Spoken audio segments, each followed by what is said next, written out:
寧德時代抽定唔抽好，用咩策略好？大家好，我係 Kobe， 千呼萬喚，人稱寧王嘅寧德時代終於嚟港上市啦！今日起招股，5月15號中午截飛，預計5月20號掛牌。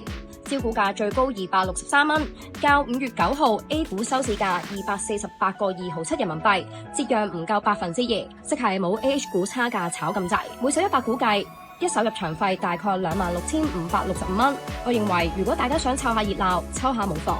畢竟寧王係近年最大型嘅 IPO， 加上近期港股氣氛唔錯，可能吸引唔少外國資金買入寧王，短線可能表現唔錯。中長線方面，公司作為全球領先嘅電池生產商，喺動力電池方面市佔率連續8年全球第一。佢嘅客仔包括 Tesla、BMW 同豐田等等，間都係知名車企，收入非常穩定。綜合以上因素，我會少地抽幾手，不過預計招股反應應該好熱烈，未必抽得中啊！